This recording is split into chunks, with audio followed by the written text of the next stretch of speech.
Hello everyone, welcome to my channel Brilliant Children.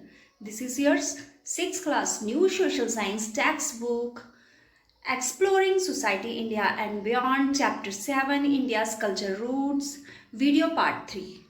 We will start this video from the page number 115 from Jainism. Let's read.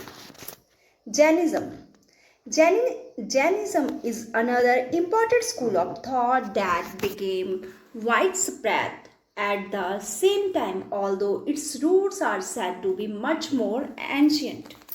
Jainism भी एक और school of thought है, एक और विचारधारा है जो उसी समय बहुत बड़े पैमाने में फैली जिस समय कि हम बुद्ध धर्म के बारे में पढ़ रहे थे।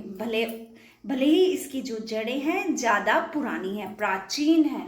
Just like Siddharth Gautama Prince वर्धमाना was born into a royal family in the early 6th century BC। तो जो वर्धमान जी हैं उनका जो जन्म है सिद्धार्थ गौतमा की तरह ही एक शाही परिवार में 6th century before common era हुआ था। His birthplace was near the city of Vaishali in the modern day Bihar. उनका जो बर्थ प्लेस है मॉडर्न डे बिहार में वैशाली नाम के सिटी में हुआ। उनका जो जन्म स्थान है वैशाली है। At the age of 30, he decided to leave his home and go in the search of spiritual knowledge। 30 साल की उम्र में उन्होंने निश्चय किया कि वो अपने घर को छोड़ देंगे और अध्यात्मक ज्ञान की खोज पर जाएंगे। He practiced an ascetic and discipline and after 12 years achieved infinite knowledge और supreme wisdom। तो उन्होंने क्या किया, एक साधु की तरह अनुशासन में तपस्वी की तरह तपस्या की और 12 साल के बाद उन्हें एक अनंत ज्ञान या सर्वोच्च नॉलेज ज्ञान प्राप्त हुआ। उसके बाद ही बिकेम नोन एज महावीरा। जब ज्ञान प्राप्त हो गया तो उन्हें महावीरा के नाम से जाना जाने लगा और ग्रेट हीरो एक महान नायक। जब उन्हें ज्ञान प्राप्त हुआ तो उन्हें किस नाम से जाना लगा, महावीरा और एक महान नायक। And started preaching what he had realised. और उन्होंने जो भी ज्ञान प्राप्त किया था उसके बाद उन्होंने क्या किया, उसका उपदेश देना, लोगों तक फैलाना शुरू कर दिया। आगे है डोंट मिस आउट, ये आपको नहीं भूलना है। द वर्ड जैन और Jaina comes from Jina meaning conqueror. That does not refer to the conquest of territory or enemy, but to the conquest of ignorance and attachment, so as to reach enlightenment। तो word Jain है, इसका क्या मतलब है, इसका मतलब विजय होना। लेकिन ये विजय किस पे हासिल करनी है, हमने यहाँ पे विजय हासिल करना, जीत हासिल करना से मतलब किसी टेरिटरी या किसी दुश्मन पे जीत हासिल नहीं करनी है। हमें जीत हासिल करनी है इग्नोरेंस और अटैचमेंट में, अज्ञानता और अटैचमेंट, जो कि हमने बौद्ध धर्म में भी पढ़ा था। ये जो 2 मेन कारण है हमारे दुखों के, इसके ऊपर हमें जीत हासिल करनी है और इससे हम क्या पहुंच सकते हैं, हम ज्ञान, इन दोनों पर विजय हासिल करके हम कहाँ पहुंच सकते हैं, एनलाइटमेंट, पूर्ण ज्ञान तक। जैन टीचिंग्स इंक्लूड अहिंसा, अनेकांतवाद एंड अपिग्रह। जो जैन शिक्षा है वो उसमें क्या क्या शामिल है, अहिंसा और अनेकांतवाद और aparigraha. These ideas share to a large extent. ये जो आइडिया है बहुत बड़ी मात्रा में शेयर हुए हैं किसमें, with Buddhism and Vedantic school of thought are central to the Indian culture. तो ये जो इंडियन कल्चर के लिए बहुत ही मुख्य पॉइंट है जो कि हम बुद्धिज्म और वेदांतिक स्कूल ऑफ थॉट में भी हमने जाना है। The first may be illustrated by the saying of Mahavira. तो महावीरा जी ने क्या कहा है, उनकी क्या टीचिंग्स है, नीचे व्याख्या दी गई है, तो इसे हम पढ़ेंगे। All breathing existing living sentient creatures should not be slain or nor treated with violence nor abused nor tormented nor driven away।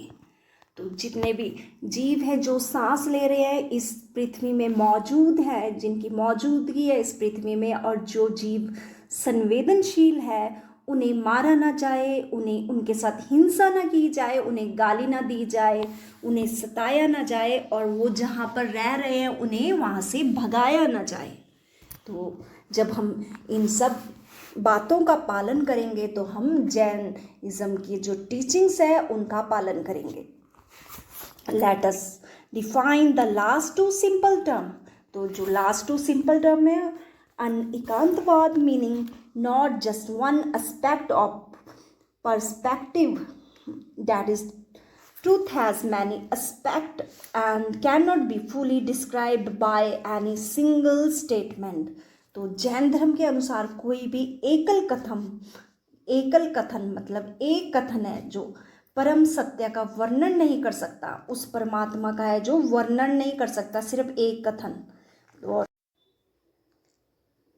अभिग्रह means non possession, हमें धन को संचय नहीं करना है, दान स्वीकार नहीं करना है, और बहुत ज़्यादा धन अपने पास जमा करके नहीं रखना है, अपनी इच्छाओं को मारना है। जितना ज़रूरत हो सके उतना ही सामान अपने पास रखना है, और लोभ के स्थान पर उदारता रखनी है हमें। Jainism also insists on the interconnectedness and the interdependence of all creatures from human to invisible organism, or as they support each other and cannot live without one another। तो जैनिज्म में इंटरकनेक्टेडनेस मतलब एक दूसरे के साथ जुड़े हुए, और इंटरडिपेंडेंस एक दूसरे पर निर्भर, यानी कि पृथ्वी पर जितने भी जीव हैं, इंसान है, जानवर है, या ऐसे सूक्ष्म जीव जिन्हें हम आंखों से देख नहीं सकते, वो एक दूसरे के साथ जुड़े हुए हैं और एक दूसरे पर निर्भर हैं। वो एक दूसरे की मदद करते हैं और एक दूसरे के बिना रह भी नहीं सकते हैं। तो scientist studying nature, flora and fauna have again and again confirmed this deep truth। तो जो साइंटिस्ट हैं जो नेचर की स्टडी करते हैं, फ्लोरा एंड फौना, एनिमल और प्लांट लाइफ की, उन्होंने भी इस जो गहरी सच्चाई को कंफर्म किया है। आगे द जातका टेलर्स, जो जन्म कथाएं होती हैं, which have delighted generation of the Indian children and adults, tell story of Buddha's former births and express in the simple term the Buddhist values। In a well-known tale, the Buddha was a king of a large troop of monkeys। तो ये जो जातका कथाएं हैं, tales हैं, बहुत समय से जो इंडियन बच्चे और बूढ़े सब इस स्टोरीज को है जो पढ़ रहे हैं और इनका आनंद ले रहे हैं। तो इन स्टोरीज में क्या बताया गया है, बुद्धा जी के पूर्व जन्म के बारे में बताया गया है, और उनके पूर्व जन्म की कथाएं बताई गई हैं, और उन्होंने जो शिक्षा दी है, जो वैल्यू है, उन्हें बहुत ही सिंपल तरीके से बताया गया है। In a well known tale the Buddha was the king of large troop monkeys. तो एक बहुत ही प्रसिद्ध कहानी है, तो इसे पढ़ेंगे। इसमें क्या होता है, जो बुद्धा जी हैं राजा हैं किसके, एक बंदरों के झुंड के, बंदरों का बहुत बड़ा झुंड है, तो उसके कौन राजा थे, उस झुंड के Buddha ji. They lived a near huge tree, वो कहाँ रहते हैं, एक बड़े पेड़ पर, which bore fruit of the divine fragrance and taste. वो इस जो नदी है उसके ऊपर ही पास में एक पेड़ है, वो उस पेड़ पर रहते हैं, जिस पेड़ पर बहुत ही एक दिव्य फल है, जिसकी खुशबू और स्वाद बहुत ही दिव्य है, बहुत ही अच्छा है। Despite the monkeys king instruction that no fruit should be escaped, one day a ripe fruit fell into the stream below। एक दिन क्या हो, मंकी ने अपने जो और बंदर हैं जो बंदरों को राजा है, उन्होंने अपने बंदरों को इंस्ट्रक्शंस दे रखी थी कि इस पेड़ का कोई भी फल नीचे नहीं गिरना चाहिए, बच के नहीं जाना चाहिए। तो एक दिन क्या हुआ, लेकिन एक पका हुआ जो फल था किस में गिर गया, नदी पर गिर गया। Carried by the current it was caught in the net and taken to the palace। लेकिन ये नीचे गिर गया और बहकर आगे चल गया और जाल में फंस गया और राजा के महल में जाके पहुंचा। The king was so enchanted by its states that is the ordered his soldier to locate the tree it came from। After a long search they found the tree and the monkey enjoying the tree's fruit। तो उनका जो राजा है वो उस फल को खाता है और उसे बहुत जादू सा फील होता है वो फल खा के, क्योंकि वो एक दिव्य फल था। तो राजा ने क्या किया, अपने जो सोल्जर्स है, सिपाही हैं, उन्हें हुक्म दिया कि इस पेड़ का पता लगाओ, किस पेड़ का ये फल है। तो बहुत ज़्यादा सर्च करने के बाद उन सिपाहियों को वो पेड़ मिल गया जिस पर कि बंदर बैठकर उन फलों को खा रहे थे, आनंद ले रहे थे उन फलों का। The soldiers attack the monkeys, सिपाहियों ने मंकीज के ऊपर अटैक कर दिया। The only way the monkeys king to save his monkeys was to help them cross the stream. तो जो उनका राजा था, मंकीज का राजा था, उसके पास एक ही रास्ता था कि स्ट्रीम को क्रॉस करके अपने मंकी से जो उन्हें बचाया जा सके। But they could not do on their own, being much larger than them। The monkey king caught hold of a tree on the other bank and let them use his body as a bridge to cross stream। लेकिन जो दूसरे बंदर थे वो छोटे थे, वो उस स्ट्रीम को क्रॉस करके नहीं जा सकते। तो उनके राजा ने, मंकी का जो राजा था, उसने क्या सोचा, उसने जो दूसरे स्ट्रीम में दूसरे किनारे में एक पेड़ था उसे पकड़ लिया और अपने आप एक ब्रिज की तरह बिछ गया उस पेड़ को पकड़कर, और एक ब्रिज सा बना दिया जिस पर जो उसके और मंकीज थे उन्होंने उसके ऊपर चलकर उस स्ट्रीम तक पहुंचे। तो although he was severely bruised in the process and eventually died. इस प्रोसेस में वो मंकी क्या हुआ, उस पर अटैक हुए, वो बहुत बुरी तरह जख्मी हो गया था और वो क्या हो गया, अंत में मर भी चुका था, उसे बहुत ज़्यादा चोट लग गई थी क्योंकि जो राजा के सिपाही थे अटैक कर रहे थे। तो इससे वो क्या हुआ, जख्मी हो गया। और लेकिन उसके ऊपर चढ़कर जो और बंदर थे उन्होंने नदी को क्रॉस कर लिया और दूसरे किनारे पर पहुंच गए और वो बच गए। The king who watched the scene from a distance was greatly moved by the monkey's king's selfless sacrifice। He thought about the role of king with the respect to his subjects। तो राजा जो कि ये सब कुछ दूरी पर खड़ा होकर देख रहा था, वो राजा जिसने सिपाही भेजे थे अटैक करने के लिए, उस पेड़ को पता लगाने के लिए, वो कुछ दूरी पर खड़ा होकर ये सब कुछ देख रहा था कि किस तरह मंकियों का जो राजा है उसने अपने जीवन का, अपने दूसरे जो दोस्त हैं उन्हें बचाने के लिए अपने जीवन का त्याग कर दिया। उसने सच में एक राजा बनकर दिखाया कि सच में एक राजा की क्या भूमिका होती है। अ जैन स्टोरी, एक जैन स्टोरी है हमारे सामने। रोहिनिया was an extraordinary skilled burglar who evaded all attempt to catch him। रोहिनिया नाम का एक असाधारण चोर था जिसे कि पकड़ने में हर प्रयास विफल चला जाता था, कोई भी उसे पकड़ नहीं पा रहा था। वो एक ऐसा चोर था, असाधारण चोर था। On his way to city, एक दिन शहर को जाते हुए रास्ते में ही accidentally heard a few sentences, उसने अचानक ही कुछ वाक्य सुने। किसके? From a sermon that Mahavira was giving about achieving liberation from the ordinary life of ignorance. तो जिसमें महावीर जी क्या दे रहे थे? उपदेश दे रहे थे। किस लिए? कि किस तरह हम अपनी ऑर्डिनरी लाइफ में ज्ञान प्राप्त कर सकते हैं। Reaching the city Rohiniya was recognised and arrested. शहर पहुंचकर रोहिनिया को पहचान लिया गया और उसे अरेस्ट कर लिया गया। He pretend to be a simple farmer, लेकिन वो एक फार्मर की तरह प्रिटेंड कर रहा था कि वो एक साधारण किसान है। Minister devised a clever plan to force him to confess his identity. तो एक मिनिस्टर ने प्लान बनाया कि किस तरह वो अपनी आइडेंटिटी को स्वीकार कर ले। But Rohiniya remembering Mahavira's word was able to detect the minister's plan and defeat it। लेकिन जो रोहिनिया को महावीर जी के कुछ शब्द याद थे जिससे कि वो मिनिस्टर का जो प्लान था उसने उसे हरा दिया और वो उसे डिटेक्ट नहीं कर पाया। Feeling remorseful, Rohiniya approached Mahavira, confessed his crime, returned the stolen treasure and asked the forgiveness।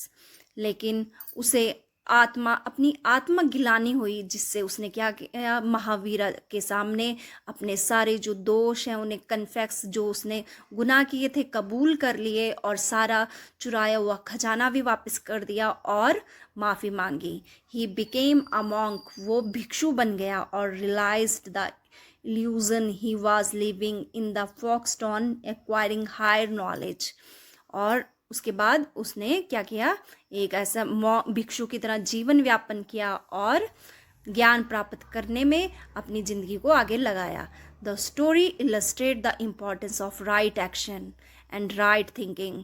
Story क्या व्याख्या करती है कि किस समय क्या राइट एक्शन, सही एक्शन क्या है और सही सोचना क्या है। And also illustrate the fact that everyone should have a second chance, और हर किसी को दूसरा मौका मिलना चाहिए। ये स्टोरी हमें ये बताती है।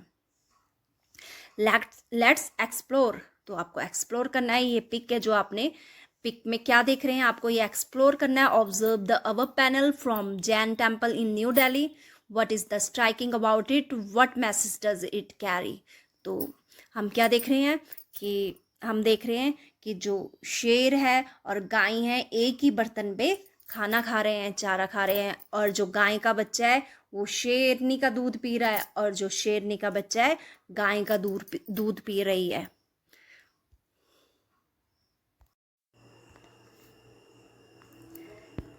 थिंक अबाउट इट, इसके बारे में सोचिए। In both Buddhism and Jainism, ahimsa means much more than refraining from physical violence against a person or an animal। Buddhism और जैनिज्म में अहिंसा का मतलब, इससे फिजिकल वायलेंस मतलब शारीरिक यातना, जो हम किसी जानवर या इंसान को देखते हैं उससे, सिर्फ उससे मतलब नहीं है कि उसे रोकना, शारीरिक यातना जो फिजिकल वायलेंस है। It also means refraining from violence in thought, अपनी जो हमारे थॉट में वायलेंस आ रही है उसे रोकना है इसका मतलब। सच एज हैविंग इल फीलिंग टुवार्ड्स एनिमल, जो किसी के बारे में हमारे अंदर गलत विचार, बुरी भावना आती है उसे रोकना है। If we observe yourself carefully we may notice such negative thoughts and learn to turn them into positive ones। अगर हम अपने अंदर झांकेंगे तो हमें पता चलेगा कि हमारे अंदर कई ऐसे बुरे विचार हैं, नेगेटिव थॉट्स हैं, जिसे हमने पॉजिटिव थॉट्स में टर्न करना है, बदलना है। ये हमने सीखना है, बुरे विचारों को अच्छे विचारों में बदलना है। Sometimes such negative thoughts are even directed at our self. कई बार क्या होता है, ये बुरे विचार हमारे ऊपर बहुत ज़्यादा हावी हो जाते हैं। इन both Buddhism and Jainism, monks and sometimes nuns to begin traveling across the land to spread their respective teaching for far and wide। तो बौद्धिज्म और जैनिज्म में भिक्षु और जो भिक्षुनियाँ फीमेल भिक्षु होती थी तो क्या करते थे, दूर दूर तक ट्रैवल कर कर अपनी जो टीचिंग्स थी उन्हें दूर और बड़े लेवल पर फैलाने के लिए यात्रा करते थे। Some of them created new monasteries in far away places, उनमें से कईयों ने दूरी पे अपने जो मठ बना लिए थे। while other led ascetic lives in caves cut in the rock, और कईयों ने क्या करा था, तपस्वी की तरह जिंदगी जीने के लिए रॉक को कट करके, अपने रॉक को कट किया और ऐसी केव्स बना ली थी उन्होंने। केव्स मतलब गुफाएं बना ली थी जिसमें वो रहते थे। Archaeologist finding have revealed many traces of those monasteries. Archaeologist को ऐसे निशान मिले हैं, ऐसे मठ मिले हैं, sometime even the name of Monks who lived in the rock cut caves, और उनके नाम भी मिले हैं, उनके लिखे हुए नाम मिले हैं जो कि रॉक को कट करके गुफाओं में रहते थे। And slapped in the stone bed, और पत्थर के बने घरों पर, पत्थर के बने बेड पर सोते थे। In English, Hinduism, Buddhism, Jainism and Sikhism are often labelled religions. तो हिंदुइज्म, इंग्लिश में हिंदुइज्म, बुद्धिज्म, जैनिज्म और सिखिज्म, जिसे रिलीजन बोल के लेबल किया गया है। You may notice that we have avoided this term preferring school of thought. तो हम इस टर्म को, आपने नोटिस किया होगा कि हमने इस टर्म को इग्नोर किया है, अवॉइड किया है, और क्या बोला है, ये रिलीजन ना बोल के हमने इसे बोला है स्कूल ऑफ थॉट, मतलब विचारधारा। तो this is because there are many aspect to schools and system. इसे हमने एक विचारधारा क्यों बोला है, स्कूल ऑफ थॉट क्यों बोला है, क्योंकि इसके कई पहलू हैं, जैसे कि philosophical aspect, a spiritual aspect, religious aspect and ethical aspect और social aspect to name a few। तो इसके कई पहलू हैं, क्या क्या हैं, दार्शनिक पहलू हैं, और आध्यात्मिक पहलू, धार्मिक पहलू, नैतिक पहलू और सामाजिक पहलू, और भी ऐसे कई नाम। Many scholars agree that the word, जो कई विद्वान हैं उन्होंने वर्ड रिलीजन को क्या कहा है, ये लिमिटेड कर रहा है, इस प्रसंग को लिमिटेड कर रहा है, इसलिए उन्होंने भी इंडियन सिविलाइजेशन है, जो इंडियन सिविलाइजेशन के प्रसंग में जो रिलीजन वर्ड है इसे लिमिटेड कर देता है, लिमिट कर देता है मतलब। तो इसलिए उन्होंने भी इसे स्कूल ऑफ थॉट बोलना प्रेफर किया है। There were yet other school of thought at the time, और भी कई स्कूल ऑफ थॉट थे, विचारधारा थी। For example one of them known as the Charvaka school, sometime also Lokayata. तो एक और स्कूल ऑफ थॉट है जिसका नाम चारवाका है। Believe that this material world is only thing that exist. तो इस विचारधारा का क्या मानना था कि सिर्फ मटेरियल वर्ल्ड जो हमें दिखाई दे रहा है वही मौजूद है, and therefore there can not be life after death, और मरने के बाद कोई भी जिंदगी नहीं होती। This school does not seem to have gained much popularity and disappeared with the time. लेकिन इस स्कूल ऑफ थॉट ने कोई भी प्रसिद्धि प्राप्त नहीं की और जल्दी ही अलोप हो गया। We mention it to show that there were a wide diversity of intellectual और spiritual belief system. People were free to choose that suited them। तो इस विचारधारा के बारे में बस इसलिए जिक्र किया यहाँ पे कि किस तरह लोग फ्री थे किसी भी धर्म को अपनाने के लिए, मतलब कितनी उस टाइम फ्रीडम थी कि आध्यात्मिक रूप में कोई किसी भी धर्म को फ्रीली अपना सकता था। सिर्फ ये दिखाने के लिए इसका जिक्र हुआ है।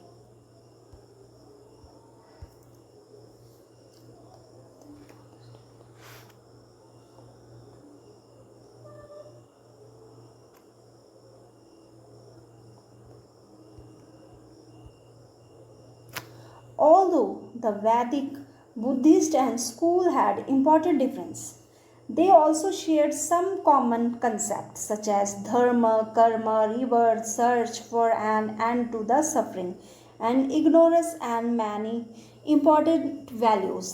This is the trunk of tree we started this chapter with.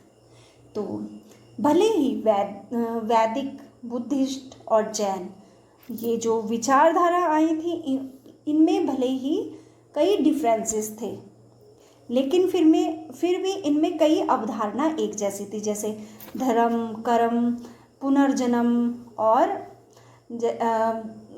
मनुष्य किस लिए यातनाएं भुगतता है, जैसे इग्नोरेंस, अज्ञानता के करके, अटैचमेंट, ऐसी कई वैल्यूज़ थी जो एक जैसी थी। तो इसी को हमने इस चैप्टर के स्टार्टिंग में पढ़ा था, ट्रंक। तो इसी तरह ये अलग अलग, ये जैसे अलग अलग विचारधारा थी लेकिन एक ही ट्रंक के साथ जुड़ी हुई